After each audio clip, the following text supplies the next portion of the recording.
Kerala is witnessing a spate of bomb hoaxes these days. During the last 2 months, the state police received around 100 fake bomb warnings.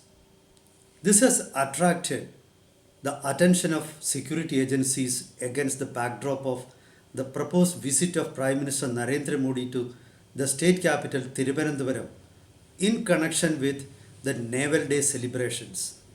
The Naval Day celebrations is to be held at Shankamukham in Thiruvananthapuram on 4th of December. So the security agencies are definitely worried. This has been reported by all Malayalam media. Actually, bomb hoaxes, this spate or flurry of bomb hoaxes, is not just confined to Kerala.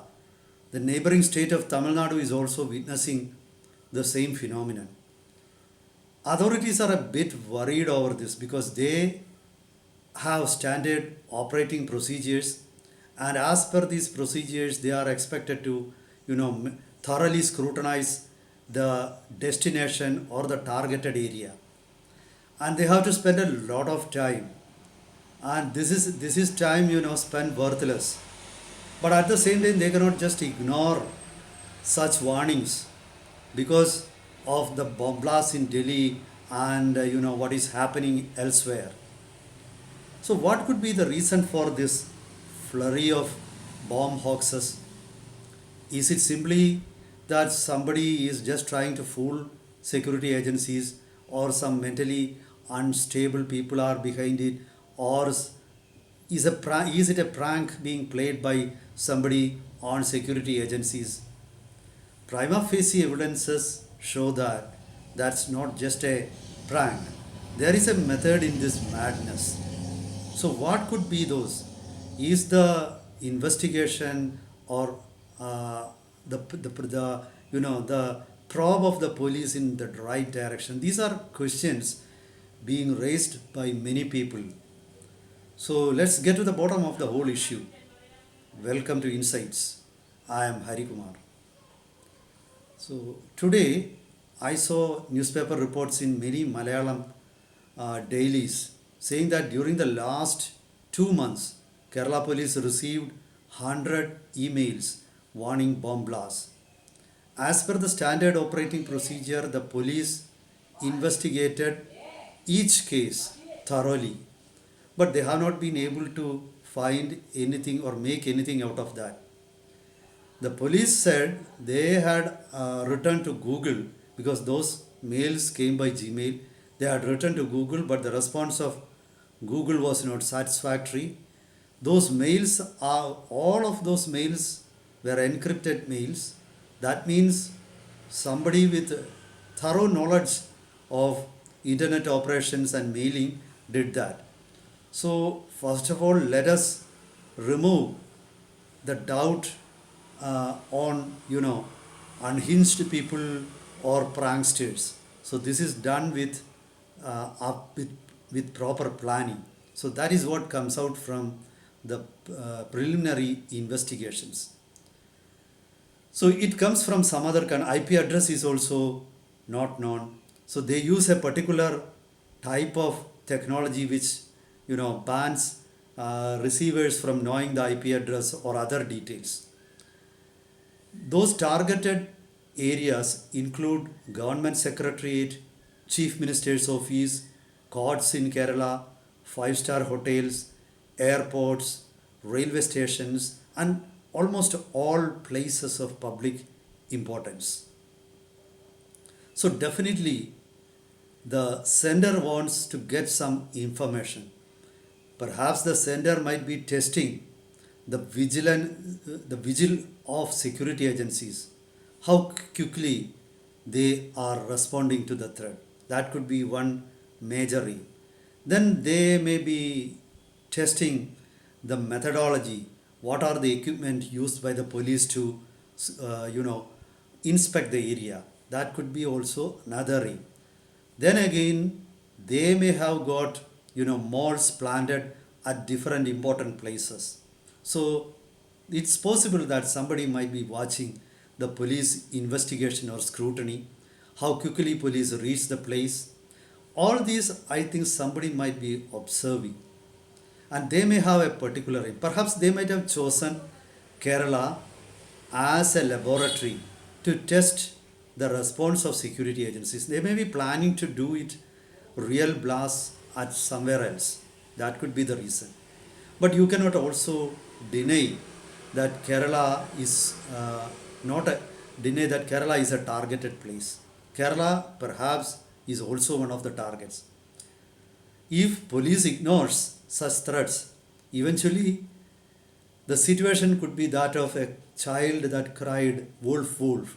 So when you ignore his cries, suddenly the real wolf will come and catch. So this is what worries the police. Now, the current situation, the current relevance of this issue is Prime Minister Narendra Modi is expected to visit Thiruvananthapuram on 4th of December. You know, the radical Islamist groups throughout the country observe December 6th as a protest day. So, in against that backdrop, now when Prime Minister arrives at the capital of Kerala, and that too just 2 days before December 6th, and again in the aftermath of Operation Sindoor, and recently Indian Navy had conducted naval drills off Gujarat coast, and Pakistan was really worried about that. Now the Sir Creek issue is now very live.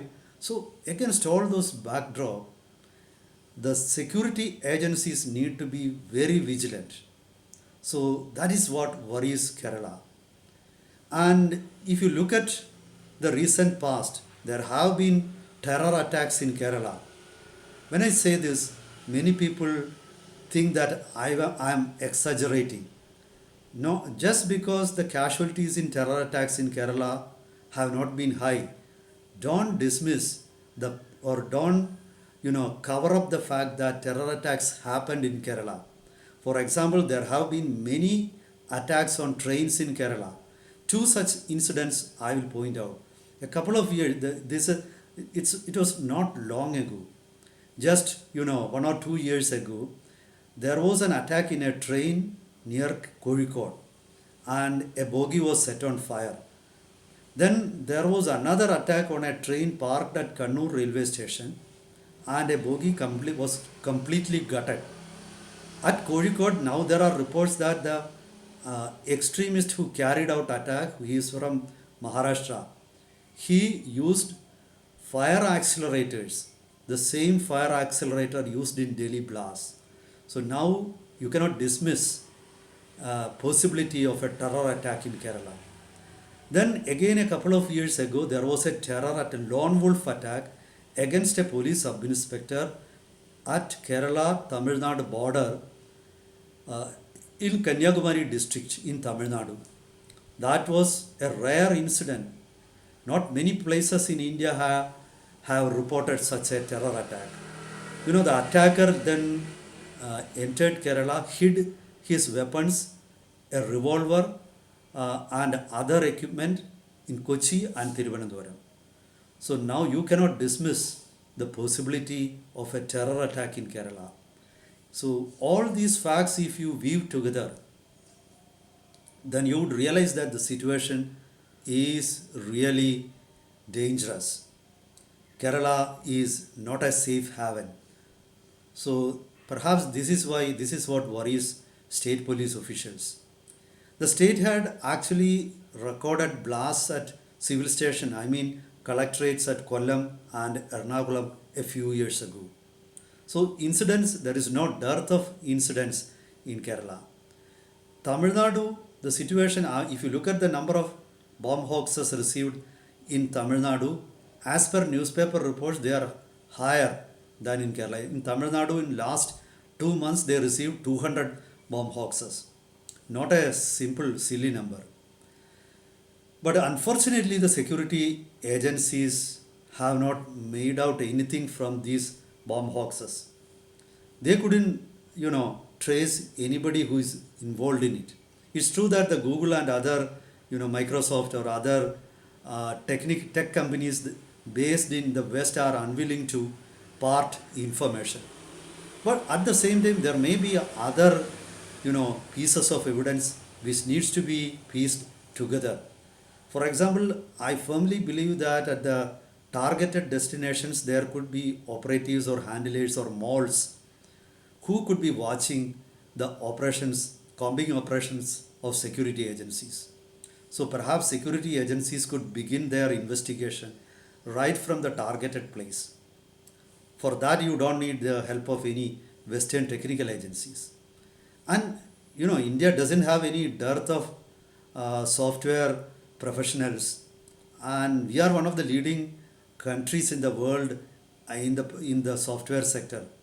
So the government needs to seek the help of independent software professionals, hackers, and other type of experts.